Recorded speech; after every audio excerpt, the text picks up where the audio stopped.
Assalamualaikum warahmatullahi wabarakatuh. Teman-teman, apa kabar kalian semua? Saya harap teman-teman dalam keadaan sehat walafiat dan senantiasa dalam penjagaan dan perlindungan Allah Subhanahu wa taala, dimudahkan rezekinya, dipanjangkan umurnya dan dilancarkan segala urusan-urusannya. Kembali lagi bersama saya kali ini, tapi mulai saat ini insya Allah saya akan rutin membuat konten-konten yang khusus membahas putar hukum-hukum Islam, yaitu konten ngaji fikih.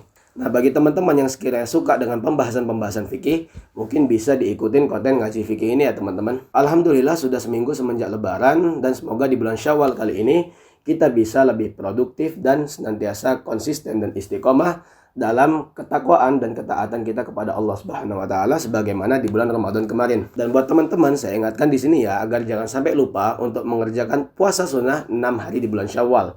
Kenapa? Karena puasa sunnah 6 hari di bulan Syawal itu keutamaan dan pahalanya adalah sama seperti puasa selama setahun penuh. Nah, dalam video kali ini saya akan membahas hukum-hukum seputar qadha puasa Ramadan dan fidyah yang akan saya nukil dari kitab At-Takbirat Sadidah yang ada di samping saya ini. Nah, bagi teman-teman yang sekiranya puasanya bolong-bolong, yuk simak video ini sampai akhir agar jangan sampai salah paham atau keliru dalam memahami apa sih qadha itu dan apa sih fidyah itu. Mari kita mulai. Sebelum saya memulai penjelasan kali ini, saya ingin menjelaskan dulu apa sih pengertian dari qadha itu. Qadha itu secara bahasa maknanya adalah menunaikan atau memenuhi. Tapi konteks menunaikan dan memenuhi dalam makna qadha itu lebih kepada menunaikan hutang yang belum kita bayar. Jadi kalau seandainya disebut qadha puasa Ramadan, maka maksudnya adalah menunaikan utang-utang puasa Ramadan yang belum kita kerjakan. Nah, sedangkan fidyah itu secara bahasa maknanya adalah tebusan. Adapun secara pengertian, fidyah itu adalah satu mud makanan pokok yang dikeluarkan setiap satu hari puasa yang kita tinggalkan di bulan Ramadan. Nah, satu mud itu berapa sih? Satu mud itu adalah 2 genggaman tangan orang dewasa yang normal. Kalau dalam satuan internasional kira-kira sekitar 680 gram. Nah, makanan pokok apa yang harus ditunaikan dari fidyah tersebut? Makanan pokok yang harus ditunaikan itu adalah makanan pokok mayoritas masyarakat yang ada di negeri kita tinggali. Misalnya di Indonesia, mayoritas masyarakat Indonesia itu memakan beras, makanan pokoknya adalah beras. Nah, sehingga jika kita ingin membayar fidyah, maka fidyah yang harus kita keluarkan juga dalam bentuk beras. Nah, para ulama itu membagi pembahasan qadha dan fidyah itu dalam 4 pembagian. Yang pertama adalah orang yang wajib baginya qadha dan fidyah. Nah, orang yang wajib baginya qadha dan fidyah itu ada 2 jenis manusia. Yang pertama adalah orang yang dia tidak berpuasa atau membatalkan puasanya karena khawatir akan keselamatan nyawa orang lain. Misalnya apa? Misalnya wanita yang sedang hamil atau sedang menyusui. Nah, jika wanita yang sedang hamil atau sedang menyusui itu, dia membatalkan puasanya dan dia tidak berpuasa karena dia khawatir akan keselamatan nyawa janinnya atau nyawa bayi yang sedang dia susui, maka dalam hal ini dia boleh membatalkan puasanya, akan tetapi setelah Ramadan nanti dia wajib untuk mengqadha puasanya itu dan membayar fidyah 1 mud makanan pokok per 1 hari puasa yang dia tinggalkan. Nah, tapi dalam konteks kali ini itu harus ada catatan bahwasanya dia itu harus khawatir pada nyawa orang lain saja atau nyawa janinnya saja, tapi dia tidak khawatir pada keselamatan nyawanya sendiri. Jadi intinya begini, kalau dia berbuka karena khawatir akan keselamatan nyawa orang lain tanpa khawatir akan keselamatan dirinya sendiri, maka dia wajib qadha dan fidyah.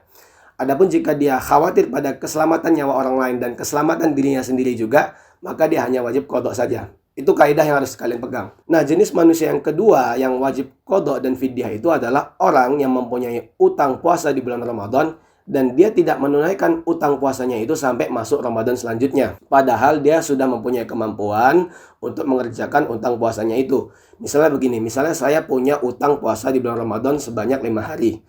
Nah, setelah Ramadan selesai, saya bisa saja mengerjakan utang tersebut. Saya tidak sakit, saya tidak ada uzur, saya tidak sedang safar.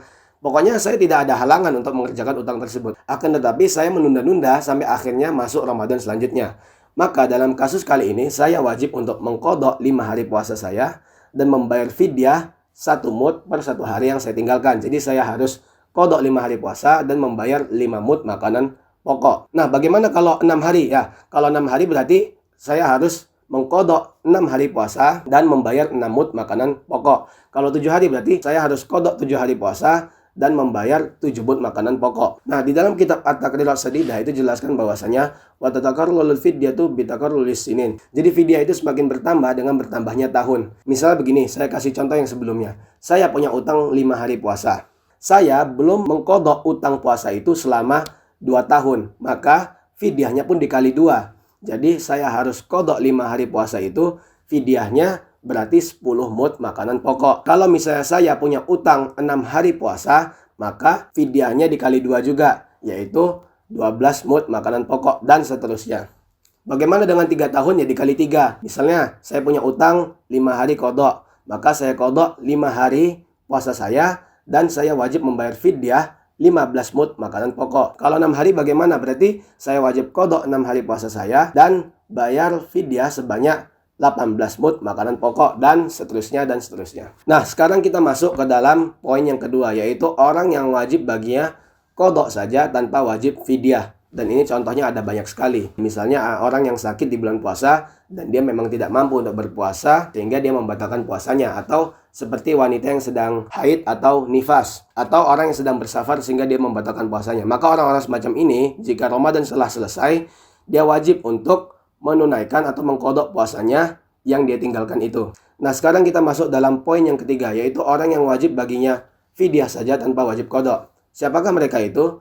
Mereka itu adalah orang-orang yang mempunyai sakit kronis yang penyakitnya itu tidak bisa diharapkan kesembuhannya. Dan yang kedua adalah orang yang sudah tua renta dan lanjut usia yang dimana fungsi tubuhnya sudah semakin melemah. Kenapa dua orang ini tidak diwajibkan atas mereka qadha, melainkan hanya harus membayar fidyah saja? Karena dua orang ini itu sama sekali tidak bisa berpuasa apapun ceritanya. Mereka ini bisa dikatakan sudah game over. Nah, sehingga solusinya bagaimana? Solusinya mereka hanya wajib untuk membayar fidyah saja per 1 hari yang dia tinggalkan. Misalnya di tahun ini mereka meninggalkan 30 hari puasa wajib di bulan Ramadan, maka fidyahnya adalah 30 mud makanan pokok. Adapun qadha, mereka tidak wajib untuk mengqadha puasa-puasa tersebut. Kenapa mereka ini tidak wajib qadha? Karena Allah Ta'ala berfirman, la yukallifullahu nafsan illa wus'aha. Allah tidak membebani seorang hamba kecuali hanya pada kesanggupannya saja. Nah, sekarang kita masuk pada poin yang keempat, yaitu orang-orang yang tidak wajib baginya qadha dan tidak pula fidyah. Siapakah mereka itu? Mereka itu adalah orang-orang gila yang mereka gilanya itu tidak secara sengaja. Loh, emang ada orang gila secara sengaja? Ada saja, dan setiap pembahasan fikih itu segala sesuatu harus dimungkinkan. Kenapa tidak wajib bagi orang gila untuk mengqadha atau membayar fidyah puasanya? Karena mereka itu bukan orang-orang yang taklif, bukan orang yang dibebani syariat, sebagaimana anak-anak kecil yang belum tamyiz. Sehingga orang gila tidak diwajibkan bagi mereka untuk mengqadha dan tidak pula untuk membayar fidyah. Setelah penjabaran 4 kriteria dan 4 pembagian yang dijelaskan oleh para ulama ini, mungkin teman-teman banyak yang bertanya-tanya, bagaimana ceritanya kalau seandainya ada orang yang mempunyai utang puasa dan dia sudah mampu untuk mengerjakannya dan tidak ada uzur untuk mengerjakannya, tapi dia meninggal misalnya. Gimana solusinya? Solusinya adalah harta yang dia tinggalkan itu dibelikan makanan pokok. Nah, makanan pokok yang dibelikan ini itu dibuat untuk membayar fidyahnya sesuai dengan hari-hari puasa yang belum dia kerjakan. Misalnya ada 10 hari puasa wajib yang dia tinggalkan. Maka dari harta peninggalannya ini dibelikanlah 10 mud makanan pokok untuk membayar fidyah dari 10 hari puasa yang belum dia kerjakan itu. Nah, ada pertanyaan lain nih, misalnya saya mempunyai utang puasa 10 hari. Artinya saya wajib untuk membayar 10 mud makanan pokok kan?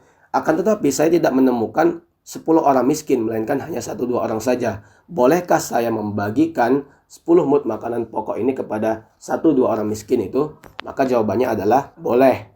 Yang tidak boleh itu adalah 1 mud makanan pokok dibagikan kepada 2 orang miskin. Maka itu nggak boleh. Nah, semoga penjelasan saya kali ini bermanfaat, dan bagi teman-teman yang sekiranya puasanya bolong-bolong, mungkin bisa mengqadha puasanya sesuai dengan penjelasan yang saya jabarkan dalam video kali ini. Itu saja pembahasan saya dalam video kali ini. Semoga video kali ini bermanfaat. Wassalamualaikum warahmatullahi wabarakatuh.